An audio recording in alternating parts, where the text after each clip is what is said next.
ਵਾਹਿਗੁਰੂ ਜੀ ਕਾ ਖਾਲਸਾ, ਵਾਹਿਗੁਰੂ ਜੀ ਕੀ ਫਤਿਹ। ਤੁਸੀਂ ਦੇਖ ਰਹੇ ਹੋ TV 84 ਤੇ ਮੈਂ ਸੁਖਵਿੰਦਰ ਸਿੰਘ ਹਾਜ਼ਰ ਹਾਂ ਦਾ ਫੋਲਟ ਲਾਈਨਸ ਪ੍ਰੋਗਰਾਮ ਲੈ ਕੇ। ਅੱਜ ਦੇ ਇਸ ਪ੍ਰੋਗਰਾਮ ਦੇ ਵਿੱਚ ਸਾਡੇ ਨਾਲ ਮਹਿਮਾਨ ਹੋਣਗੇ ਸਰਦਾਰ ਅਮਰਜੀਤ ਸਿੰਘ ਮਾਨ, ਜੋ ਓਨਟਾਰੀਓ ਗੁਰਦੁਆਰਾ ਕਮੇਟੀ ਦੇ ਸਪੋਕਸਪਰਸਨ ਨੇ, ਤੇ ਅਸੀਂ ਉਹਨਾਂ ਦੇ ਨਾਲ ਅੱਜ ਬੜੇ ਅਹਿਮ ਮੁੱਦਿਆਂ ਤੇ ਗੱਲਬਾਤ ਕਰਾਂਗੇ, ਕਿਉਂਕਿ ਇਸ ਸਮੇਂ ਖਾਸ ਤੌਰ ਤੇ ਕੈਨੇਡਾ ਦੇ ਵਿੱਚ ਜਿਹੜੀ ਸਿੱਖ ਸਟਰਗਲ ਦੀ ਗੱਲ ਹੋਵੇ ਜਾਂ ਫਿਰ ਸਿੱਖ ਮਸਲਿਆਂ ਦੀ ਗੱਲ ਹੋਵੇ, ਉਹ ਬਹੁਤ ਚਰਚਾ ਦੇ ਵਿੱਚ ਨੇ। ਤੇ ਅੰਟਾਰੀਓ ਪ੍ਰੋਵਿੰਸ ਜਿੱਥੇ ਸਿੱਖ ਪੰਜਾਬ ਤੋਂ ਬਾਹਰ ਵੱਡੀ ਗਿਣਤੀ ਦੇ ਵਿੱਚ ਵਸਦੇ ਨੇ, ਉੱਥੇ ਅੰਟਾਰੀਓ ਗੁਰਦੁਆਰਾ ਕਮੇਟੀ ਸਿੱਖਾਂ ਦੀ ਇੱਕ ਨੁਮਾਇੰਦਾ ਜਥੇਬੰਦੀ ਆ, ਤੇ ਉਸ ਵੱਲੋਂ ਲਗਾਤਾਰ ਸਿੱਖ ਸਟਰਗਲ ਦੀ ਗੱਲ ਹੋਵੇ, ਖਾਲਿਸਤਾਨ ਦੀ ਗੱਲ ਹੋਵੇ, ਉਸ ਦੇ ਉੱਤੇ ਪਹਿਰਾ ਦਿੱਤਾ ਜਾ ਰਿਹਾ ਆ। ਤੇ ਅਮਰਜੀਤ ਸਿੰਘ ਜੀ, ਮੈਂ ਤੁਹਾਨੂੰ ਜੀ ਆਇਆਂ ਨੂੰ ਕਹਿੰਦਾ ਜੀ ਅੱਜ ਦੇ ਪ੍ਰੋਗਰਾਮ ਦੇ ਵਿੱਚ। ਵਾਹਿਗੁਰੂ ਜੀ ਕਾ ਖਾਲਸਾ, ਵਾਹਿਗੁਰੂ ਜੀ ਕੀ ਫਤਿਹ। ਹਾਂਜੀ, ਵਾਹਿਗੁਰੂ ਜੀ ਕਾ ਖਾਲਸਾ, ਵਾਹਿਗੁਰੂ ਜੀ ਕੀ ਫਤਿਹ ਜੀ। ਹਾਂਜੀ ਅਮਰਜੀਤ ਸਿੰਘ ਜੀ, ਸਭ ਤੋਂ ਪਹਿਲਾਂ ਜਿਹੜੀ ਅੱਜ ਸਾਡੀ ਗੱਲਬਾਤ ਦਾ ਵਿਸ਼ਾ ਆ, ਉਹ ਉਸੇ ਮਸਲੇ ਦੇ ਉੱਤੇ ਕੇਂਦਰਿਤ ਰਹੇਗਾ ਜੋ ਤੁਸੀਂ ਹੁਣ ਇੱਕ ਵਾਰ ਮੁੜ ਦੁਬਾਰਾ ਬਿਆਨ ਜਾਰੀ ਕੀਤਾ ਆ ਕਿ ਜਿਹੜੇ ਭਾਰਤ ਦੇ ਅਫੀਸ਼ੀਅਲਸ ਨੇ, ਇੰਡੀਅਨ ਗਵਰਨਮੈਂਟ ਦੇ ਅਫੀਸ਼ੀਅਲਸ ਨੇ, ਉਹ ਓਨਟਾਰੀਓ ਦੇ ਵਿੱਚ ਜਿਹੜੀਆਂ ਸਿੱਖ ਸਟੇਜਸ ਨੇ, ਖਾਸ ਤੌਰ ਤੇ ਗੁਰਦੁਆਰਾ ਸਾਹਿਬਾਨ ਦੀਆਂ ਸਟੇਜਸ ਨੇ, ਉਹਨਾਂ ਤੋਂ ਅਫੀਸ਼ੀਅਲ ਕਪੈਸਿਟੀ ਦੇ ਵਿੱਚ ਰੀਪ੍ਰਜੈਂਟ ਨਹੀਂ ਕਰ ਸਕਦੇ ਇੰਡੀਆ ਨੂੰ, ਜਾਂ ਨਹੀਂ ਬੋਲ ਸਕਦੇ। ਤਾਂ ਜਿਹੜਾ ਇਹ ਮੁੱਦਾ ਇਹ ਤੁਸੀਂ ਪਹਿਲਾਂ ਵੀ ਇਹਦੇ ਤੇ ਜਿਹੜਾ ਬੈਨ ਆ ਅੰਟਾਰੀਓ ਗੁਰਦੁਆਰਾ ਕਮੇਟੀ ਵੱਲੋਂ ਲਾਇਆ ਗਿਆ ਸੀ, ਤੇ ਹੋਰ ਵੀ ਕੈਨੇਡਾ ਦੇ ਵਿੱਚ ਹੋਰ ਪ੍ਰੋਵਿੰਸਿਸ ਵੱਲੋਂ ਵੀ, ਤੇ ਬਾਕੀ ਮੁਲਕਾਂ ਦੇ ਵਿੱਚ ਵੀ ਜਿਹੜੇ ਸਿੱਖ ਆਰਗੇਨਾਈਜੇਸ਼ਨਸ ਦੇ ਵੱਲੋਂ ਇਹ ਬੈਨ ਲਾਇਆ ਗਿਆ ਸੀ। ਤਾਂ ਜਿਹੜਾ ਹੁਣ ਦੁਬਾਰਾ ਤੁਸੀਂ ਇਹਨੂੰ ਐਲਾਨ ਕੀਤਾ ਆ, ਇਹਦੇ ਪਿੱਛੇ ਕੀ ਕਾਰਨ ਹੈ? ਪਹਿਲਾਂ ਤਾਂ ਇਹਦੇ ਬਾਰੇ ਜ਼ਰੂਰ ਦੱਸਿਓ ਕਿ ਮੁੜ ਤੁਹਾਨੂੰ ਇਹ ਕਿਉਂ ਐਲਾਨ ਕਰਨਾ ਪਿਆ। ਪਹਿਲੀ ਗੱਲ ਤੇ ਬੜੀ ਸਪਸ਼ਟ ਹੈਗੀ ਆ। ਅਸੀਂ ਪਹਿਲੋਂ 2019 ਦੇ ਵਿੱਚ ਇਹ ਕੀਤਾ ਸੀਗਾ, ਸੋ ਜਿਹਦਾ ਸੰਗਤਾਂ ਵੱਲੋਂ ਬਹੁਤ ਹੀ ਭਰਵਾਂ ਸੰਯੋਗ ਮਿਲਿਆ ਸੀਗਾ। ਅਸੀਂ ਸੰਗਤਾਂ ਦੇ ਬਹੁਤ ਧੰਨਵਾਦੀ ਵੀ ਹੈਗੇ ਆ, ਕਿਉਂਕਿ ਸਾਰੀ ਦੁਨੀਆ ਦੇ ਵਿੱਚ ਉਸ ਵੇਲੇ ਵਰਲਡ ਵਾਈਡ ਜਿਹੜੀ ਹੈਗੀ ਆ ਇਹਦੀ ਗੱਲ ਚੱਲੀ ਸੀ। ਕੋਈ 450 ਦੇ ਕਰੀਬ ਗੁਰਦੁਆਰਾ ਸਾਹਿਬਾਨਾਂ ਨੇ ਜਿਹੜਾ ਉਸ ਵੇਲੇ ਇਸੇ ਲਾਈਨ ਦੇ ਵਿੱਚ ਖਲੋ ਕੇ ਜਿਹੜਾ ਆਪਾਂ ਇੱਥੋਂ ਸ਼ੁਰੂ ਕੀਤਾ ਸੀ, ਤਾਂ ਉਹ ਸਾਰੀ ਦੁਨੀਆ ਦੇ ਵਿੱਚ 450 ਗੁਰਦੁਆਰਿਆਂ ਦੇ ਵਿੱਚ ਉਹ ਲਾਗੂ ਕੀਤਾ ਗਿਆ ਸੀਗਾ। ਸੋ ਐਤਕਾਂ ਦੇ ਸਿਰਫ ਤੇ ਸਿਰਫ ਨਾ ਅਮਰੀਕਾ ਸਿੱਖ ਪਾਰਲੀਮੈਂਟ ਵੱਲੋਂ ਅਨਾਉਂਸ ਕੀਤਾ ਗਿਆ ਸੀਗਾ ਨਾ ਵੀ ਅਸੀਂ ਇਹ ਬੈਨ ਜਿਹੜਾ ਸ਼ੁਰੂ ਕਰ ਰਹੇ ਹੈਗੇ ਆ। ਤਾਂ ਉਸ ਸੰਗਤਾਂ ਦੇ ਵਿੱਚ ਕਨਫਿਊਜ਼ਨ ਜਿਹਾ ਪੈ ਰਿਹਾ ਸੀ ਵੀ ਉਹਨਾਂ ਨੇ ਜਿਹੜਾ ਉਹ ਸ਼ੁਰੂ ਕਰਦੇ, ਕੈਨੇਡਾ ਦੇ ਵਿੱਚ ਵੀ ਉਹ ਦੁਬਾਰਾ ਸ਼ੁਰੂ ਕਰਨ ਲੱਗੇ ਆ। ਸਿਰਫ ਅਸੀਂ ਇਹ ਸਪਸ਼ਟ ਕਰਨਾ ਚਾਹੁੰਦੇ ਹਾਂ ਵੀ ਆਲਰੇਡੀ ਇੱਥੇ ਦਾ ਬੈਨ ਚੱਲ ਰਿਹਾ ਹੈਗਾ, ਪਿਛਲੇ 2019 ਤੋਂ ਲਾ ਕੇ ਕੰਟੀਨਿਊਸਲੀ ਚੱਲ ਰਿਹਾ ਹੈਗਾ। ਕੈਨੇਡਾ ਦੀਆਂ ਸੰਗਤਾਂ ਬੜੀਆਂ ਸਪਸ਼ਟ ਰੂਪ ਦੇ ਵਿੱਚ ਜਿਹੜੀਆਂ ਹੈਗੀਆਂ ਉਹਦੇ ਤੇ ਵਰਕ ਵੀ ਕਰ ਰਹੀਆਂ ਹੈਗੀਆਂ, ਬੜਾ ਪਹਿਰਾ ਦੇ ਰਹੀਆਂ ਹੈਗੀਆਂ। ਸੋ ਇਹਦੇ ਵਿੱਚ ਕਿਉਂਕਿ ਅਸੀਂ ਤੇ ਉਹਨੂੰ ਸ਼ੁਰੂ ਕੀਤਾ ਸੀ, ਅਸੀਂ ਇੱਥੋਂ ਇਹੀ ਸੰਗਤਾਂ ਨੂੰ ਦੱਸਣਾ ਚਾਹੁੰਦੇ ਹਾਂ ਵੀ ਉਹਨੂੰ ਮੁੜ ਕੇ ਨਾ ਸੰਗਤਾਂ ਨੂੰ ਰਿਮਾਈਂਡ ਕਰਾਇਆ ਗਿਆ ਵੀ ਆਪਣਾ ਜਿਹੜਾ ਉਹ ਫੈਸਲਾ ਹੈਗਾ ਉਹ ਕੰਟੀਨਿਊਸਲੀ ਚੱਲ ਰਿਹਾ ਹੈਗਾ, ਉਹਦੇ ਤੇ ਆਪਾਂ ਨੂੰ ਪਹਿਰਾ ਦੇਣ ਦੀ ਲੋੜ। ਬਿਲਕੁਲ ਜੀ, ਤੁਸੀਂ ਜਿਵੇਂ ਦੱਸਿਆ ਕਿ ਉਹ ਜਿਹੜਾ ਫੈਸਲਾ 2019 ਤੋਂ ਬਾਅਦ ਲਗਾਤਾਰ ਚੱਲ ਰਿਹਾ ਹੈ, ਇਹਦੇ ਬਾਰੇ ਅਮਰਜੀਤ ਸਿੰਘ ਜੀ, ਭਾਰਤ ਦੇ ਅਸੀਂ ਕਹਿ ਸਕਦੇ ਹਾਂ ਜਾਂ ਉੱਥੋਂ ਦੇ ਅਫੀਸ਼ੀਅਲਸ ਨੇ ਜਾਂ ਫਿਰ ਕੁਛ ਲੋਕ ਜਿਹੜੇ ਸਿੱਖ ਚਿਹਰਿਆਂ ਦੇ ਵਿੱਚ ਭਾਰਤ ਸਰਕਾਰ ਦੇ ਨਾਲ ਮਿਲ ਕੇ ਚੱਲਦੇ ਨੇ, ਉਹ ਇਹ ਗੱਲ ਦੇ ਉੱਤੇ ਇਤਰਾਜ਼ ਪ੍ਰਗਟ ਕਰਦੇ ਆ ਵੀ ਜਿਹੜੀਆਂ ਗੁਰਦੁਆਰਾ ਸਾਹਿਬ ਦੀਆਂ ਸਟੇਜਾਂ ਹੁੰਦੀਆਂ ਨੇ ਉਹ ਸਾਂਝੀਆਂ ਹੁੰਦੀਆਂ ਨੇ, ਵੀ ਉਹਦੇ ਉੱਤੇ ਕਿਸੇ ਉੱਤੇ ਇਸ ਤਰ੍ਹਾਂ ਦੀ ਪਾਬੰਦੀ ਜਿਹੜੀ ਲਾਉਣੀ ਆ, ਗੁਰਦੁਆਰਾ ਸਾਹਿਬ ਦੇ ਵਿੱਚ ਆਉਣ ਤੇ ਪਾਬੰਦੀ ਲਾਉਣੀ ਹੈ ਜਿਹੜੀ, ਉਹ ਸਿਧਾਂਤਾਂ ਦੇ ਅਨੁਕੂਲ ਨਹੀਂ ਆ। ਤਾਂ ਇਹਦੇ ਤੇ ਤੁਸੀਂ ਕੀ ਕਹਿਣਾ ਚਾਹੁੰਦੇ ਹੋ? ਦੇਖੋ, ਜਿਹੜੀ ਕਿਸੇ ਇੰਡੀਵਿਜੂਅਲ ਦੇ ਉੱਤੇ ਪਾਬੰਦੀ ਨਹੀਂ ਹੈਗੀ, ਇਹ ਜਿਹੜੇ ਸਰਕਾਰ ਦੇ ਨੁਮਾਇੰਦੇ ਹੈਗੇ ਆ, ਅਫੀਸ਼ੀਅਲ ਨੁਮਾਇੰਦੇ ਹੈਗੇ ਆ, ਕਿਉਂਕਿ ਦਿੱਲੀ ਸਰਕਾਰ ਦਾ, ਭਾਰਤੀ ਸਟੇਟ ਦਾ ਸਾਡੇ ਨਾਲ ਸਿੱਧਾ ਟੱਕਰ ਹੈਗੀ ਆ। ਉਹਨਾਂ ਨੇ ਸਾਡੀ ਹਜ਼ਾਰਾਂ ਦੀ ਗਿਣਤੀ, ਲੱਖਾਂ ਦੀ ਗਿਣਤੀ ਦੇ ਵਿੱਚ ਸਾਡੇ ਨੌਜਵਾਨਾਂ ਨੂੰ ਸ਼ਹੀਦ ਕੀਤਾ। ਸ੍ਰੀ ਅਕਾਲ ਤਖ਼ਤ ਸਾਹਿਬ ਤੇ ਟੈਂਕਾਂ ਤੋਪਾਂ ਨਾਲ ਹਮਲਾ ਕੀਤਾ ਸੀਗਾ। ਬਾਕੀ ਨਵੰਬਰ ਦੇ ਵਿੱਚ ਜੋ ਸਾਰਾ ਦਿੱਲੀ ਤੇ ਹੋਰ ਭਾਰਤ ਦੇ ਬਹੁਤ ਸ਼ਹਿਰਾਂ ਦੇ ਵਿੱਚ ਜਿਹੜਾ ਸਿੱਖਾਂ ਦਾ ਕਤਲੇਆਮ ਕੀਤਾ ਗਿਆ ਸੀਗਾ। ਸੋ ਸਾਨੂੰ ਸਾਡਾ ਜਿਹੜਾ ਰੋਸ ਹੈਗਾ, ਉਸ ਦਾ ਅਸੀਂ ਜਿਹੜਾ ਆਪਣੇ ਖਾਲਸਾ ਰਾਜ ਦੇ ਲਈ ਜਿੱਦਣ ਨੂੰ ਵੱਧ ਰਹੇ ਹੈਗੇ ਆ, ਉਹ ਸਾਡੇ ਉਹਦੇ ਵਿੱਚ ਜਿਹੜੀ ਭਾਰਤੀ ਸਟੇਟ ਦੀ ਜਿਹੜੀ ਇੰਟਰਫੀਅਰੈਂਸ ਹੈਗੀ ਆ ਇਹਨਾਂ ਮੁਲਕਾਂ ਦੇ ਵਿੱਚ ਦਿਨੋਂ ਦਿਨ ਵੱਧਦੀ ਜਾ ਰਹੀ ਹੈਗੀ ਆ। ਇਸੇ ਕਰਕੇ ਉਦੋਂ ਅਸੀਂ ਕੀਤਾ ਸੀ, ਕਿਉਂਕਿ ਇੰਟਰਫੀਅਰੈਂਸ ਜਿਹੜੀ ਆ ਭਾਰਤੀ ਏਜੰਸੀਆਂ ਦੀ ਰੱਖ ਲਓ ਜਾਂ ਕੌਂਸਲਰ ਜਨਰਲ ਦੀ ਰੱਖ ਲਓ ਜਾਂ ਕਿਸੇ ਹੋਰ ਤਰੀਕਿਆਂ ਦੇ ਨਾਲ, ਵਿੰਗੇ ਟੇਢੇ ਤਰੀਕਿਆਂ ਦੇ ਨਾਲ ਸਾਡੇ ਗੁਰੂ ਘਰਾਂ ਦੇ ਵਿੱਚ ਜਿਹੜਾ ਹੈਗਾ ਉਹਨਾਂ ਦੀ ਇੰਟਰਫੀਅਰੈਂਸ ਜਾਂ ਸਿੱਖ ਸੰਗਤਾਂ ਦੇ ਅਦਾਰਿਆਂ ਦੇ ਵਿੱਚ ਉਹ ਇੰਟਰਫੀਅਰੈਂਸ ਹੋ ਰਹੀ ਸੀ। ਸਟਿਲ ਹਾਲੇ ਵੀ ਹੋ ਰਹੀ ਹੈਗੀ ਆ, ਬਹੁਤ ਜ਼ੋਰਾਂ ਸ਼ੋਰਾਂ ਨਾਲ ਹੋ ਰਹੀ ਹੈਗੀ ਆ। ਪਰ ਆਪਾਂ ਜਿੰਨਾ ਵੀ ਕਰ ਸਕਦੇ ਹੈਗੇ ਆ, ਆਪਾਂ ਆਪਣੇ ਗੁਰੂ ਘਰਾਂ ਦੀਆਂ ਸਟੇਜਾਂ ਨੂੰ ਸੇਫ ਰੱਖਣ ਦੇ ਲਈ ਸਾਡਾ ਗੁਰਦੁਆਰੇ ਦੇ ਵਿੱਚ ਕੋਈ ਇੰਡੀਵਿਜੂਅਲ ਆਉਂਦਾ, ਉਹਦੇ ਨਾਲ ਕੋਈ ਨਹੀਂ ਹੈਗਾ ਜੀ ਸਦਕੇ ਆਵੇ। ਸਾਡਾ ਸਿਰਫ ਤੇ ਸਿਰਫ ਸੀਗਾ ਜਿਹੜਾ ਭਾਰਤੀ ਸਟੇਟ ਦਾ ਜਿਹੜਾ ਨੁਮਾਇੰਦਾ ਹੈਗਾ, ਉਹਨਾਂ ਨੂੰ ਅਸੀਂ ਸਟੇਜ ਦੇ ਉੱਤੇ ਜਿਹੜਾ ਹੈਗਾ ਸਟੇਜ ਸਾਂਝੀ ਨਹੀਂ ਉਹਨਾਂ ਨਾਲ ਕੀਤੀ ਜਾਊਗੀ, ਕਿਉਂਕਿ ਸਟੇਜ ਸੰਗਤਾਂ ਦੀ ਆ। ਭਾਰਤ ਜਿਹੜੀ ਭਾਰਤੀ ਸਟੇਟ ਆ ਉਹ ਸਾਡੀ ਸੰਗਤ ਨਹੀਂ ਹੈਗੀ। ਉਹ ਤਾਂ ਸਾਡੇ ਵਿਰੋਧ ਦੇ ਵਿੱਚ ਖੜੇ ਹੈਗੇ ਆ। ਅਮਰਜੀਤ ਸਿੰਘ ਜੀ, ਜਿਵੇਂ ਤੁਸੀਂ ਇਹ ਸਪਸ਼ਟ ਕੀਤਾ ਵੀ ਕਿਸੇ ਇੰਡੀਵਿਜੂਅਲ ਦਾ, ਕਿਸੇ ਧਰਮ ਦਾ ਹੋਵੇ, ਕਿਵੇਂ ਵੀ ਹੋਵੇ, ਉਹਦੇ ਤੇ ਕੋਈ ਪਾਬੰਦੀ ਨਹੀਂ, ਪਰ ਜਿਹੜੀ ਇੰਡੀਅਨ ਗਵਰਨਮੈਂਟ ਜਿਹਨੇ ਸਿੱਖਾਂ ਦਾ ਜੈਨੋਸਾਈਡ ਕੀਤਾ ਆ, ਵੀ ਉਹਨਾਂ ਦੇ ਅਫੀਸ਼ੀਅਲ ਕਪੈਸਿਟੀ ਦੇ ਵਿੱਚ ਜਦੋਂ ਕੋਈ ਬੰਦਾ ਉਹਨਾਂ ਨੂੰ ਰਿਪਰੈਜ਼ੈਂਟ ਕਰਨ ਆਉਂਦਾ ਤਾਂ ਉਹਦਾ ਵਿਰੋਧ ਆ। ਅਮਰਜੀਤ ਸਿੰਘ ਜੀ, ਜਿਹੜੀ ਇਹ ਲਗਾਤਾਰ ਅਸੀਂ ਦੇਖ ਰਹੇ ਹਾਂ ਵੀ ontario ਗੁਰਦੁਆਰਾ ਕਮੇਟੀ ਹੋਵੇ ਜਾਂ BC ਗੁਰਦੁਆਰਾ ਕਮੇਟੀ ਹੋਵੇ, ਮਤਲਬ ਕੈਨੇਡਾ ਦੇ ਵਿੱਚ ਜਿਹੜੀ ਇਨਫਿਲਟਰੇਸ਼ਨ ਆ, ਅਸੀਂ ਦੇਖਿਆ ਵੀ ਕੈਨੇਡੀਅਨ ਗਵਰਨਮੈਂਟ ਹਰਦੀਪ ਸਿੰਘ ਨਿੱਜਰ ਦੇ ਜਿਹੜਾ ਕਤਲ ਆ ਉਸ ਮਾਮਲੇ ਦੇ ਵਿੱਚ ਸਿੱਧਾ ਭਾਰਤ ਸਰਕਾਰ ਨੂੰ ਦੋਸ਼ੀ ਠਹਿਰਾ ਰਹੀ ਆ ਵੀ ਇਸ ਪੱਧਰ ਤੱਕ ਇਨਫਿਲਟਰੇਸ਼ਨ ਹੈਗੀ, ਜਿਹਦੇ ਬਾਰੇ ਤੁਸੀਂ ਕਈ ਸਾਲਾਂ ਤੋਂ ਕਹਿੰਦੇ ਆ ਰਹੇ ਹੋ। ਤੁਹਾਡੀ ਗੁਰਦੁਆਰਾ ਕਮੇਟੀ ਕੇ ਭਾਰਤ ਦੀ ਜਿਹੜੀ ਦਖਲਅੰਦਾਜ਼ੀ ਆ ਬਹੁਤ ਜ਼ਿਆਦਾ ਵੱਧ ਚੁੱਕੀ ਹੈ ਕੈਨੇਡਾ ਦੇ ਵਿੱਚ। ਹੁਣ ਇੱਕ ਨਵਾਂ ਮਸਲਾ ਮੈਨੂੰ ਸਾਡੇ ਸੋਰਸਿਸ ਤੋਂ ਇਹ ਗੱਲ ਪਤਾ ਲੱਗੀ ਆ ਕਿ ਜਿਹੜੇ ਇੰਡੀਅਨ ਗਵਰਨਮੈਂਟ ਦੇ ਜਿਹੜੇ ਏਜੰਟਸ ਨੇ, ਉਹ ਇੱਥੇ ਕੈਨੇਡਾ ਦੇ ਵਿੱਚ ਖਾਸ ਤੌਰ ਤੇ ontario ਦੇ ਵਿੱਚ ਤੁਹਾਨੂੰ ਡਿਲਿਊਟ ਕਰਨ ਲਈ ਤੁਹਾਡੀ ਕਮੇਟੀ ਨੂੰ ਕੁਛ ਨਵੇਂ ਜਿਹੜੇ ਗੁਰਦੁਆਰਾ ਸਾਹਿਬ ਨੇ ਉਹ ਸਥਾਪਿਤ ਕਰਨ ਦੀ ਕੋਸ਼ਿਸ਼ ਕਰ ਰਹੇ ਆ ਆਪਣੇ ਪੈਸੇ ਦੇ ਨਾਲ, ਕੁਛ ਪ੍ਰੋਪਰਟੀਜ਼ ਬਾਏ ਕਰਕੇ। ਤਾਂ ਇਹ ਜਿਹੜੇ ਸਟੈਪਸ ਗਵਰਨਮੈਂਟ ਚੁੱਕ ਰਹੀ ਆ ਇੰਡੀਅਨ ਗਵਰਨਮੈਂਟ, ਤਾਂ ਇਹਨੂੰ ਤੁਸੀਂ ਕਿਵੇਂ ਰੋਕੋਗੇ ਤੇ ਤੁਹਾਨੂੰ ਇਹਦੇ ਬਾਰੇ ਕੀ ਜਾਣਕਾਰੀ ਹੈ ਜਾਂ ਕੀ ਜਿਹੜੀ ਕੋਈ ਵਿਚਾਰ ਆ ਇਸ ਸੰਬੰਧੀ ਤੁਹਾਡੀ ਕਮੇਟੀ ਦੇ ਵਿੱਚ ਚੱਲ ਰਹੀ ਆ? ਬਿਲਕੁਲ ਜੀ, ਵਿਚਾਰ ਕੰਟੀਨਿਊਸਲੀ ਚੱਲ ਰਹੀ ਹੈਗੀ ਹੈ। ਹੋ ਰਿਹਾ ਜਿਹੜਾ ਹੈਗਾ ਗੁਰੂ ਘਰ ਜਿਹੜੇ ਆ, ਕਈ ਸਾਨੂੰ ਪਤਾ ਜਦੋਂ ਲੱਗਦਾ ਹੈਗਾ ਕਿ ਸਿਰਫ ਤੇ ਸਿਰਫ ਜਿਹੜਾ ਹੈਗਾ ਉੱਥੇ ਸਾਡੇ ਬਰੋਬਰ ਸਾਡੇ ਖੜਨ ਦੇ ਲਈ ਜਗ੍ਹਾ ਤਿਆਰ ਕੀਤੀਆਂ ਜਾ ਰਹੀਆਂ ਹੈਗੀਆਂ, ਜਾਂ ਸਾਡੇ ਵਿਰੋਧ ਦੇ ਵਿੱਚ ਉਹਨਾਂ ਗੁਰਦੁਆਰਾ ਸਾਹਿਬਾਨਾਂ ਨੂੰ ਵਰਤਣ ਦੇ ਲਈ ਇਹ ਕੰਮ ਕੀਤਾ ਜਾ ਰਿਹਾ ਹੈਗਾ। ਅਸੀਂ ਬੜੇ ਸੁਚੇਤ ਹੈਗੇ ਆ, ਅਸੀਂ ਬੜਾ ਖਿਆਲ ਵੀ ਰੱਖ ਰਹੇ ਹੈਗੇ ਆ। ਪਰ ਦੇਖੋ, ਆਉਣ ਵਾਲਾ ਸਮਾਂ ਗੁਰੂ ਸਾਡੇ ਅੰਗ ਸੰਗ ਹੈਗਾ, ਗੁਰੂ ਦੀ ਸਹਾਇਤਾ ਦੇ ਨਾਲ ਆਪਾਂ ਜਿੰਨਾ ਵੀ ਹੋ ਸਕਿਆ, ਜੇ ਸਾਡੇ ਤੋਂ ਕੋਈ ਵਿਰੋਧ ਦੇ ਵਿੱਚ ਕੁਝ ਕਰਨਗੇ, ਆਪਾਂ ਕੰਟੀਨਿਊਸਲੀ ਜਿਵੇਂ ਪਿਛਲੇ ਸਾਲਾਂ 'ਚ ਕਰਦੇ ਹੈਗੇ ਆ, ਹੁਣ ਵੀ ਸੰਗਤਾਂ ਦੇ ਸਹਿਯੋਗ ਦੇ ਨਾਲ ਪ੍ਰੋਪਰ ਤਰੀਕੇ ਦੇ ਨਾਲ ਇੱਥੇ ਦੇ ਕਾਇਦੇ ਕਾਨੂੰਨ ਦੇ ਵਿੱਚ ਰਹਿੰਦਿਆਂ ਹੋਇਆਂ ਆਪਾਂ ਜਿੱਦਾਂ ਵੀ ਹੋ ਸਕਿਆ ਆਪਾਂ ਉਹਦਾ ਟਾਕਰਾ ਕਰਾਂਗੇ। ਅਮਰਜੀਤ ਸਿੰਘ ਜੀ, ਇੰਡੀਅਨ ਗਵਰਨਮੈਂਟ ਬਾਰੇ ਇਹ ਵੀ ਲਗਾਤਾਰ ਆਇਆ ਕਿ ਜਿਹੜੇ ਇੱਥੇ ਗੁਰਦੁਆਰਾ ਕਮੇਟੀਆਂ ਦੇ ਵਿੱਚ ਸੇਵਾਦਾਰ ਨੇ, ਪ੍ਰਬੰਧਕ ਨੇ, ਜੋ ਖਾਸ ਤੌਰ ਤੇ ontario ਗੁਰਦੁਆਰਾ ਕਮੇਟੀ ਦੇ ਨਾਲ ਜੁੜੇ ਹੋਏ ਆ ਜਾਂ ਖਾਲਿਸਤਾਨ ਦੀ ਖੁੱਲ ਕੇ ਸਪੋਰਟ ਕਰਦੇ ਆ, ਉਹਨਾਂ ਸੇਵਾਦਾਰਾਂ ਨੂੰ ਜਿਹੜੀਆਂ ਨੇ ਖਰੀਦਣ ਦੀਆਂ ਗੱਲਾਂ ਜਾਂ ਧਮਕੀਆਂ ਜਿਹੜੀਆਂ ਨੇ, ਇਸ ਤਰ੍ਹਾਂ ਦੇ ਐਫਰਟਸ ਵੀ ਜਿਹੜੇ ਆ ਇੱਥੇ ਚੱਲਦੇ ਰਹਿੰਦੇ ਆ। ਤਾਂ ਕੀ ਮਤਲਬ ਜਿਹੜੇ ਥ੍ਰੈਟਸ ਅਸੀਂ ਦੇਖਿਆ ਵੀ ਹਰਦੀਪ ਸਿੰਘ ਨਿੱਜਰ ਨੂੰ ਜਾਂ ਹੋਰ ਜਿਹੜੇ ਸਿੱਖ ਆਗੂਆਂ ਨੂੰ ਆ ਰਹੇ ਸੀ, ਉਸ ਤਰ੍ਹਾਂ ਦੀਆਂ ਕੋਸ਼ਿਸ਼ਾਂ ਇੱਥੇ ਵੀ ਜਿਹੜੇ ਗੁਰਦੁਆਰਾ ਕਮੇਟੀਆਂ ਦੇ ਸੇਵਾਦਾਰ ਨੇ ਉਹਨਾਂ ਦੇ ਨਾਲ ਵੀ ਹੋ ਰਹੀਆਂ ਨੇ, ਭਾਵੇਂ ਉਹ ਡਰਾਉਣ ਦੀ ਗੱਲ ਹੋਵੇ, ਖਰੀਦਣ ਦੀ ਗੱਲ ਹੋਵੇ, ਜਾਂ ਮਤਲਬ ਹੋਰ ਕਿਸੇ ਤਰੀਕੇ ਨਾਲ ਧਮਕੀਆਂ ਦੇਣ ਦੀ ਗੱਲ ਹੋਵੇ? ਬਿਲਕੁਲ ਜੀ, ਹੋ ਰਿਹਾ, ਬਹੁਤ ਚਿਰਾਂ ਦਾ ਹੋ ਰਿਹਾ ਹੈਗਾ। ਵੀਜ਼ਿਆਂ ਦੇ ਡਰਾਵੇ ਦਿੱਤੇ ਜਾਂਦੇ ਹੈਗੇ ਆ। ਈਵਨ ਜਦੋਂ ਅਸੀਂ ਜਿਹੜਾ ਬੈਨ ਦੀ ਗੱਲ 2019 ਦੇ ਵਿੱਚ ਲਾਗੂ ਕੀਤੀ ਸੀਗੀ, ਉਦੋਂ ਵੀ ਸਾਡੇ ਗੁਰਦੁਆਰਿਆਂ ਦੀਆਂ ਕਮੇਟੀਆਂ ਦੇ ਵਿੱਚੋਂ ਕੁਝ ਬੰਦਿਆਂ ਨੂੰ ਉਹਨਾਂ ਨੇ ਪ੍ਰੈਸ਼ਰਾਈਜ਼ ਕਰਕੇ ਜਿਹੜਾ ਸਾਡੇ ਵਿਰੁੱਧ ਵਰਤਣ ਦੀ ਕੋਸ਼ਿਸ਼ ਕੀਤੀ ਸੀਗੀ, ਪਰ ਅਸੀਂ ਉਹਨੂੰ ਕੰਟਰੋਲ ਕਰ ਲਿਆ ਸੀਗਾ। ਕਈ ਗੁਰਦੁਆਰਿਆਂ ਦੇ ਮੈਂਬਰਾਂ ਤੋਂ ਉਹਨਾਂ ਨੇ ਲਿਖਾ ਕੇ ਸਟੇਟਮੈਂਟਾਂ ਦਵਾਈਆਂ ਸੀਗੀਆਂ ਵੀ ਇਹ ਜਿਹੜਾ ਅਸੀਂ ਨਹੀਂ ਇਹਨੂੰ ਮੰਨਦੇ, ਪਰ ਅਸੀਂ ਫਿਰ ਵੀ ਜਿੰਨਾ ਵੀ ਸਚੱਜਤਾ ਦੇ ਨਾਲ ਸਾਰਿਆਂ ਨੂੰ ਸਮਝਾ ਬੁਝਾ ਕੇ ਸਾਰਾ ਅਸੀਂ ਉਹਨੂੰ ਕੰਟਰੋਲ ਕਰ ਲਿਆ ਸੀਗਾ। ਹੁਣ ਵੀ ਅਸੀਂ ਸਿਰਫ ਤਾਂ ਜਿਹੜਾ ਸਾਡਾ ਜਿਹੜਾ ਪੱਖ ਹੈਗਾ, ਸਿਰਫ ਅਸੀਂ ਆਪਣੇ ਜਿਹੜਾ ਕੌਮੀ ਦੁਖਾਂਤ ਨੂੰ ਅੱਗੇ ਰੱਖ ਕੇ ਕਰ ਰਹੇ ਹੈਗੇ ਆ। ਜੋ ਸਾਡੇ ਨਾਲ ਕੁਝ ਵਾਪਰਿਆ ਜਾਂ ਵਾਪਰ ਰਿਹਾ ਹੈਗਾ, ਜਾਂ ਆਪਣੇ ਖਾਲਸਾ ਰਾਜ ਦੀ ਪ੍ਰਾਪਤੀ ਦੇ ਲਈ, ਖਾਲਿਸਤਾਨ ਦੀ ਪ੍ਰਾਪਤੀ ਦੇ ਲਈ ਅਸੀਂ ਅੱਗੇ ਵਧਦਿਆਂ ਹੋਇਆ ਜਿਹੜਾ ਵੀ ਸਾਨੂੰ ਤਰੀਕਾ ਅਪਣਾਉਣਾ ਪੈਂਦਾ, ਅਸੀਂ ਉਹ ਕਰ ਰਹੇ ਹੈਗੇ ਆ। ਆਪਾਂ ਸਾਰੇ ਰਲ ਮਿਲ ਕੇ ਕਰ ਰਹੇ ਹੈਗੇ ਆ, ਆਪਾਂ ਨੂੰ ਕਰਨਾ ਵੀ ਚਾਹੀਦੀ ਆ। ਸੰਗਤਾਂ ਨੂੰ ਅਸੀਂ ਸਹਿਯੋਗ ਦੀ ਮੰਗ ਵੀ ਕਰਦੇ ਹੈਗੇ ਆ, ਸੰਗਤਾਂ ਦੇ ਨਾਲ ਵਿਚਾਰ ਚਰਚਾ ਵੀ ਹੁੰਦੀ ਹੈਗੀ ਆ। ਈਵਨ ਸਾਡੀਆਂ ਮੀਟਿੰਗਾਂ ਦੇ ਵਿੱਚ ਵੀ ਆ ਕੇ ਅਸੀਂ ਸੱਦਦੇ ਹੈਗੇ ਆ। ਜਿਹੜਾ ਈਵਨ ਤਾਂ ਅਸੀਂ ਤਾਂ ਇੱਥੋਂ ਤੱਕ ਵੀ ਜਾਣ ਦੇ ਲਈ ਤਿਆਰ ਹੈਗੇ ਆ ਵੀ ਜਿੰਨੀਆਂ ਵੀ ਹੋਰ ਸੰਸਥਾਵਾਂ ਹੈਗੀਆਂ, ਭਾਵੇਂ ਸਾਡੇ ਹਿੰਦੂ ਭਾਈਚਾਰੇ ਦੇ ਵੀ ਵੀਰ ਹੈਗੇ ਆ, ਮੰਦਿਰਾਂ ਦੇ ਵੀ ਹੈਗੇ ਆ, ਉਹਨਾਂ ਨਾਲ ਵੀ ਜਿਹੜੀ ਵਿਚਾਰ ਚਰਚਾ ਸ਼ੁਰੂ ਕੀਤੀ ਜਾਵੇ। ਉਹ ਅਸੀਂ ਕਿਸੇ ਕਮਿਊਨਿਟੀ ਦੇ ਵਿਰੋਧੀ ਨਹੀਂ ਹੈਗੇ, ਅਸੀਂ ਭਾਰਤੀ ਸਟੇਟ ਦੇ ਵਿਰੋਧੀ ਹੈਗੇ ਆ। ਉਹਨਾਂ ਨੇ ਸਾਡੇ ਤੇ ਜ਼ੁਲਮ ਕੀਤੇ, ਅਸੀਂ ਉਹਨਾਂ ਦਾ ਟਾਕਰਾ ਕਰਦੇ। ਅਸੀਂ ਕਿਸੇ ਖਾਸ ਕਮਿਊਨਿਟੀ ਦਾ ਸਾਡੇ ਨਾਲ ਕਿਸੇ ਨਾਲ ਕੋਈ ਵੈਰ ਵਿਰੋਧ ਨਹੀਂ ਹੈਗੀ।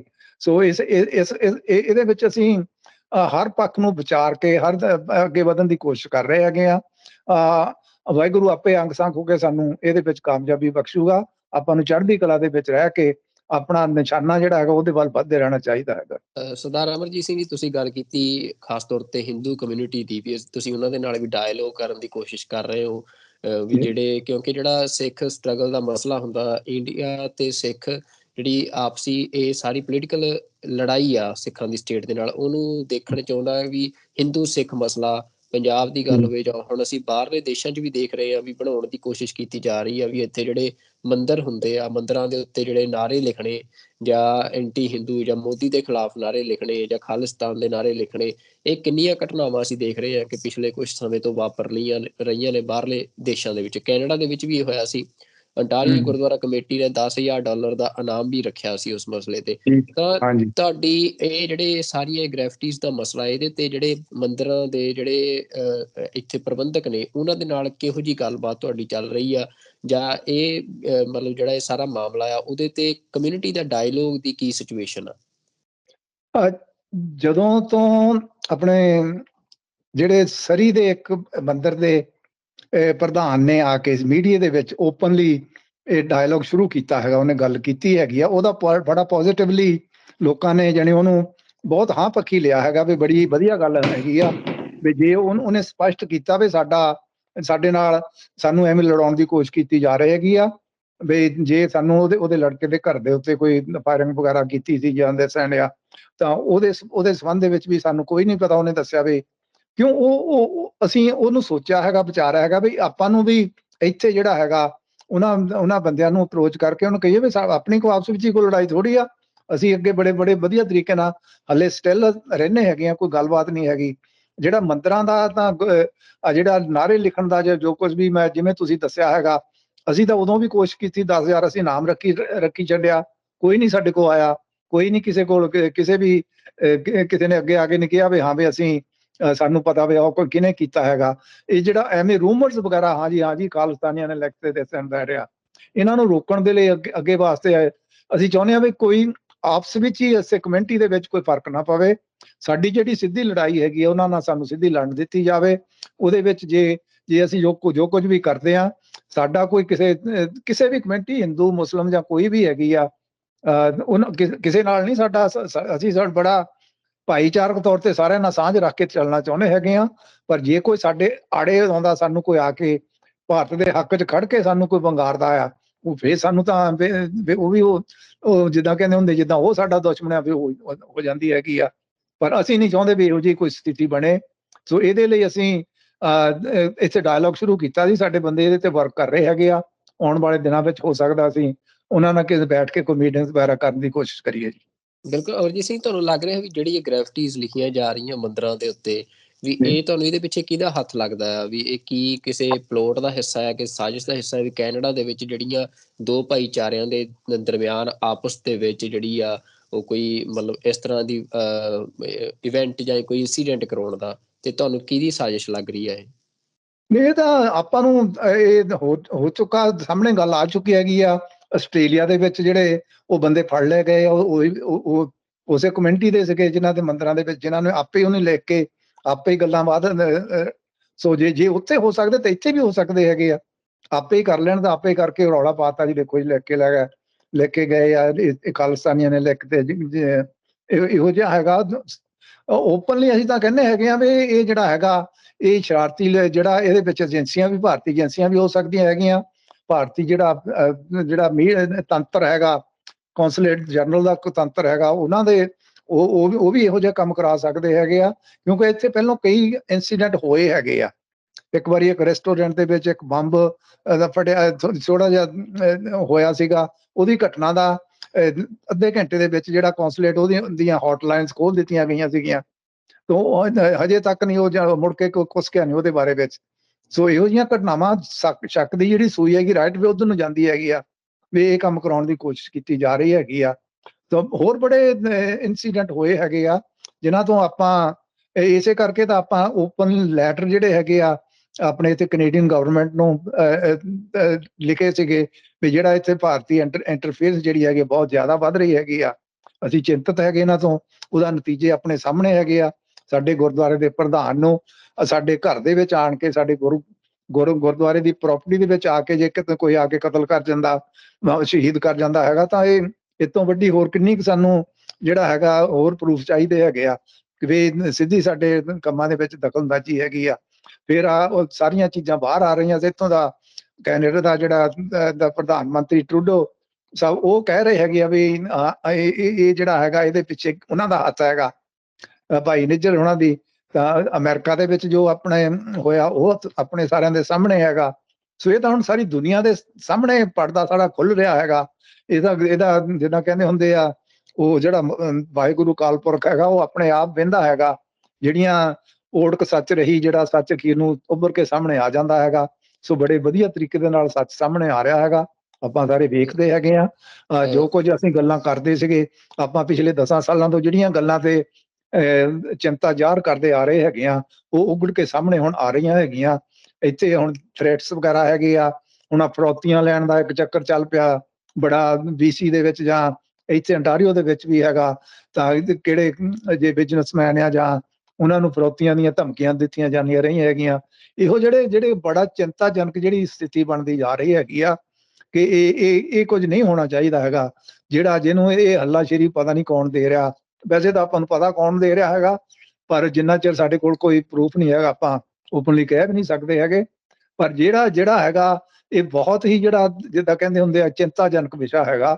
ਜੋ ਕੁਝ ਅੱਜ ਕੱਲ੍ਹ ਹੋ ਰਿਹਾ ਹੈਗਾ, ਇਹ ਸਿਰਫ ਤੇ ਸਿਰਫ ਸਾਡੀ ਕੌਮ ਨੂੰ ਘੇਰਨ ਦੇ ਲਈ, ਸਾਡੀ ਕੌਮ ਨੂੰ ਦੀ ਚੜ੍ਹਤ ਨੂੰ ਜਿੱਦਾਂ ਕਹਿੰਦੇ ਹੁੰਦੇ ਆ ਉਹਨੂੰ ਨਾ ਸਹਾਰਦਿਆਂ ਹੋਇਆਂ ਇਹਨਾਂ ਨੂੰ ਪਤਾ ਨਹੀਂ ਵੱਖਰੇ ਤਰੀਕਿਆਂ ਦੇ ਨਾਲ ਜਿਹੜੀਆਂ ਕੁਝੀਆਂ ਹਰਕਤਾਂ ਜਿਹੜੀਆਂ ਕੀਤੀਆਂ ਜਾ ਰਹੀਆਂ ਹੈਗੀਆਂ।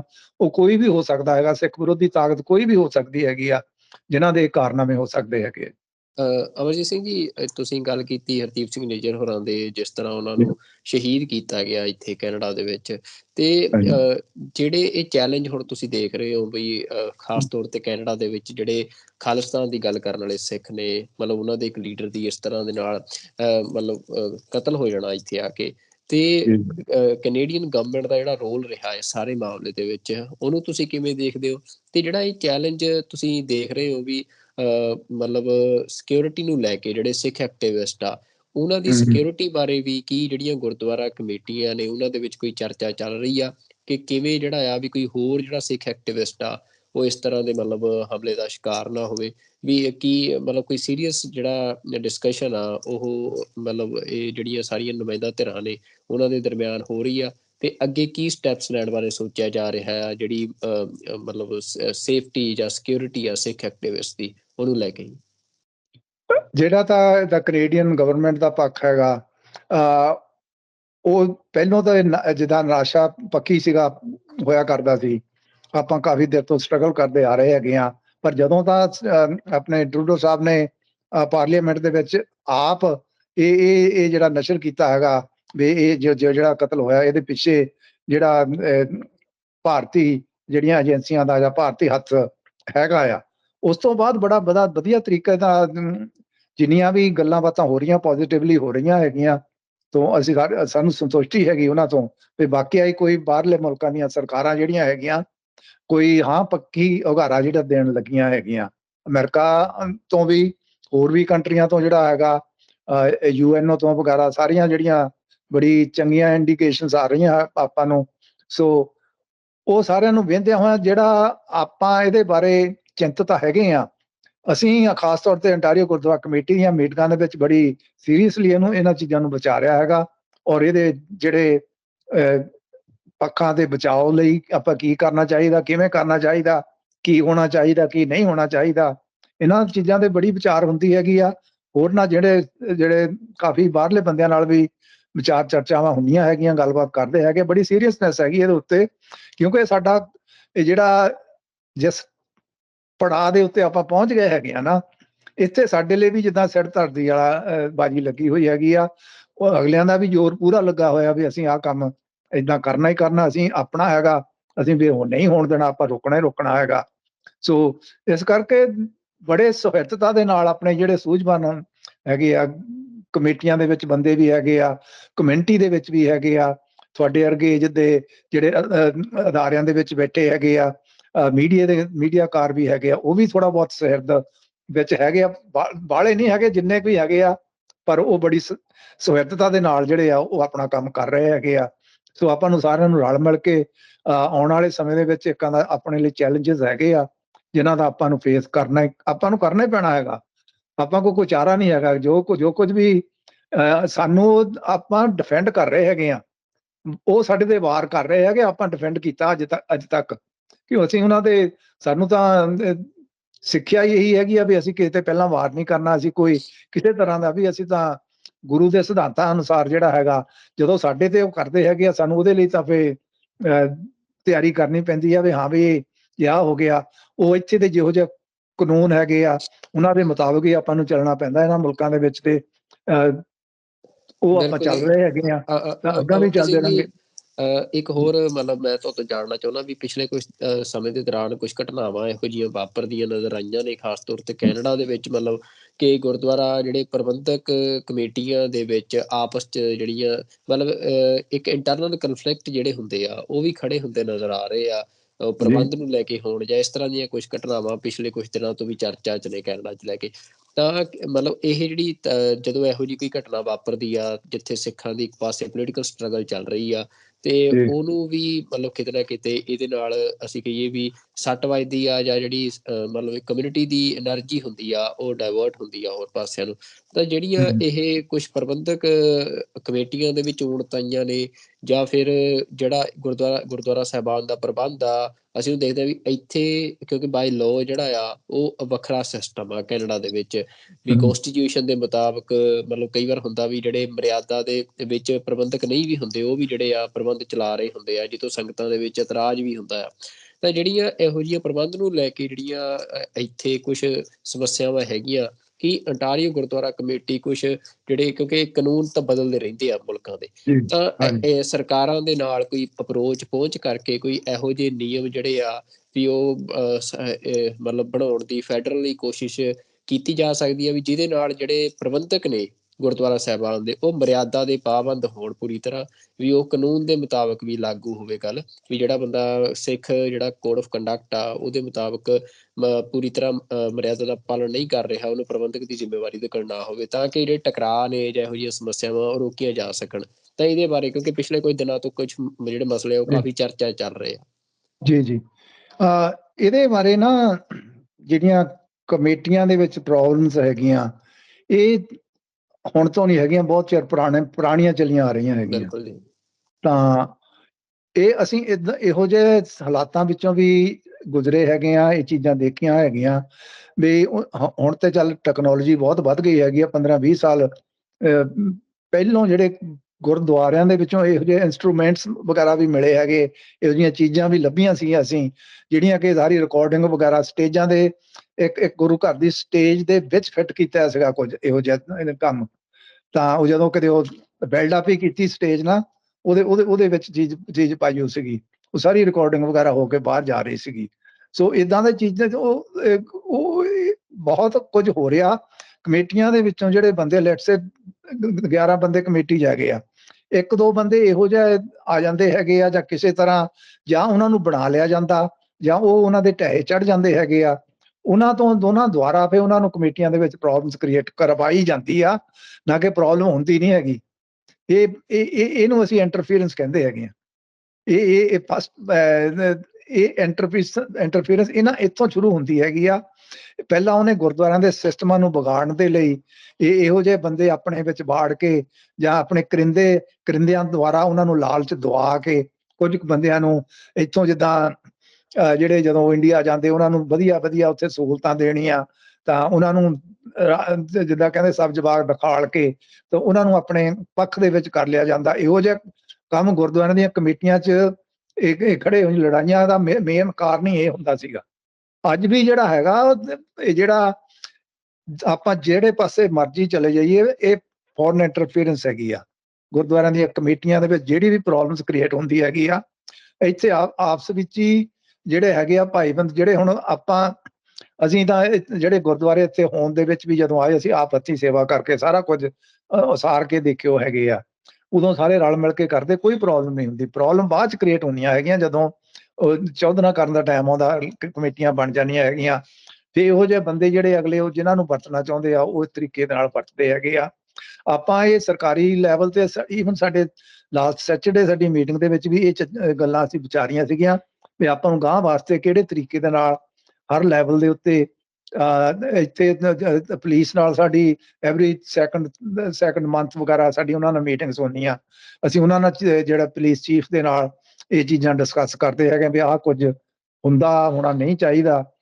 ਤੋ ਫੈਡਰਲ ਲੈਵਲ ਤੇ ਪ੍ਰੋਵਿੰਸ਼ੀਅਲ ਲੈਵਲ ਤੇ ਵੀ ਅਸੀਂ ਇਹ ਗੱਲਾਂ ਕੀਤੀਆਂ ਹੈਗੀਆਂ, ਕਰਦੇ ਹੈਗੇ ਆ। ਤੁਹਾਨੂੰ ਪਤਾ ਉਹ ਵੀ ਜਿਹੜੇ ਪੋਲੀਟੀਕਲ ਲੀਡਰਸ ਹੁੰਦੇ ਆ ਉਹ ਵੀ ਜਿੱਦਾਂ ਕਹਿੰਦੇ ਹੁੰਦੇ ਆ ਕਈ ਵਾਰ ਕੰਨੀ ਕਤਰਾਉਂਦੇ ਆ ਇਹਨਾਂ ਕੰਮਾਂ ਦੇ ਵਿੱਚ ਪੈਣ ਤੋਂ ਜਾਂ ਇਹਨਾਂ ਗੱਲਾਂ ਨੂੰ ਅੱਗੇ ਲਿਜਾਣ ਤੋਂ, ਕਿਉਂਕਿ ਉਹ ਆਪਣੇ ਜਿਹੜੇ ਆਪਣੀ ਕਮਿਊਨਿਟੀ ਦੇ ਜਿਹੜੇ ਨੁਮਾਇੰਦੇ ਹੈਗੇ ਆ ਨਾ, ਆਪਾਂ ਨੂੰ ਜਿਹੜੇ ਰਿਪਰੈਜ਼ੈਂਟ ਕਰਦੇ ਹੈਗੇ ਆ, ਭਾਵੇਂ ਉਹ ਫੈਡਰਲ ਲੈਵਲ ਦੇ ਹੋਣ ਜਾਂ ਪ੍ਰੋਵਿੰਸ਼ੀਅਲ ਲੈਵਲ ਦੇ ਹੋਣ, ਉਹਨਾਂ ਦੇ ਵਿੱਚ ਵੀ ਜਿੰਨੇ ਵੀ ਅਸੀਂ ਬਣਾ ਕੇ ਪਹਿਲਾਂ ਜਿੰਨੇ ਭੇਜੇ ਉੱਥੇ ਆ, ਸੌਰੀ ਟੂ ਸੇ ਉਹਨਾਂ ਨੇ ਉਹ ਕੰਮ ਨਹੀਂ ਕੀਤਾ ਜਿਹੜਾ ਉਹਨਾਂ ਨੂੰ ਕਰਨਾ ਚਾਹੀਦਾ ਸੀਗਾ।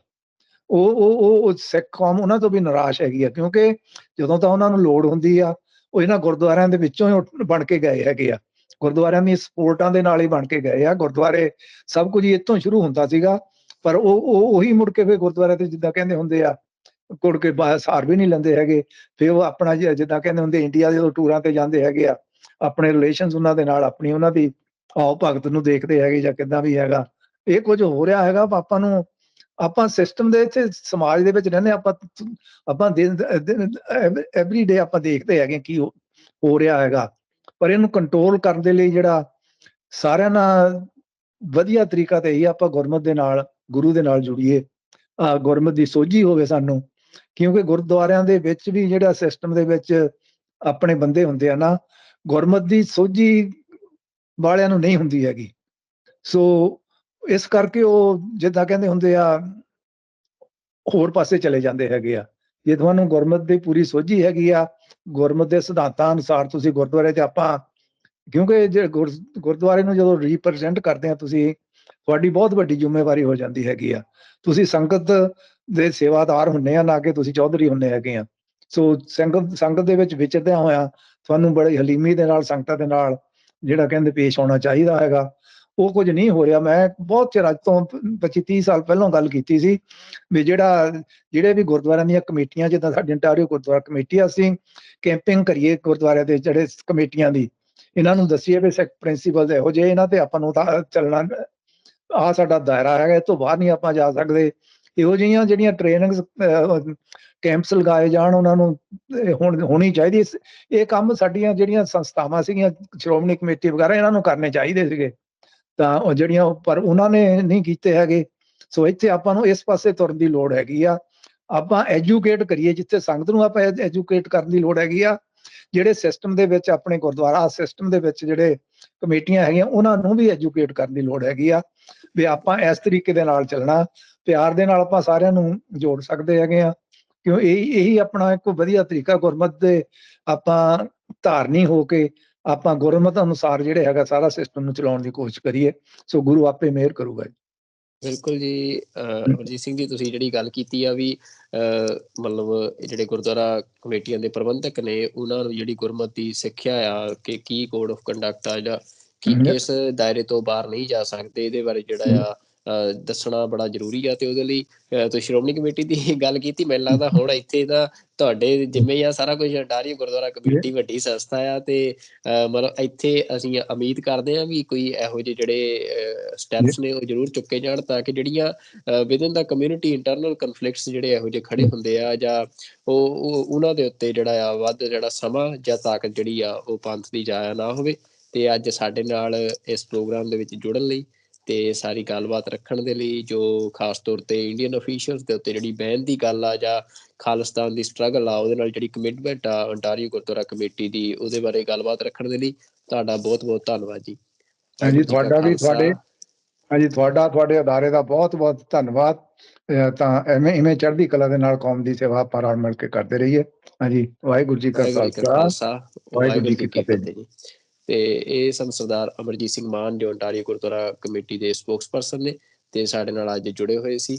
ਤੇ ਇਹ ਜਿਹੜਾ ਸਾਰਾ ਮਸਲਾ ਆ ਮਤਲਬ ਭੰਡਾਰੀ ਗੁਰਦੁਆਰਾ ਕਮੇਟੀ ਵੱਲੋਂ ਜਿਹੜੀ ਪਾਬੰਦੀ ਲਾਈ ਗਈ ਆ ਭਾਰਤੀ ਜਿਹੜੇ ਅਫੀਸ਼ੀਅਲਸ ਨੇ ਉਹਨਾਂ ਦੇ ਉੱਤੇ, ਉਹਦੇ ਬਾਰੇ ਗੱਲਬਾਤ ਕੀਤੀ ਆ। ਤੇ ਅੱਜ ਦਾ ਸਾਡਾ ਇਹ ਪ੍ਰੋਗਰਾਮ ਉਮੀਦ ਕਰਦੇ ਹਾਂ ਕਿ ਤੁਹਾਨੂੰ ਵਧੀਆ ਲੱਗਿਆ ਹੋਵੇਗਾ। ਅਗਲੇ ਪ੍ਰੋਗਰਾਮ ਦੇ ਵਿੱਚ ਕਿਸੇ ਹੋਰ ਮਹਿਮਾਨ ਦੇ ਨਾਲ ਹਾਜ਼ਰ ਹੋਵਾਂਗੇ। ਉਦੋਂ ਤੱਕ ਰੱਬ ਰਾਖਾ। ਵਾਹਿਗੁਰੂ ਜੀ ਕਾ ਖਾਲਸਾ, ਵਾਹਿਗੁਰੂ ਜੀ ਕੀ ਫਤਿਹ।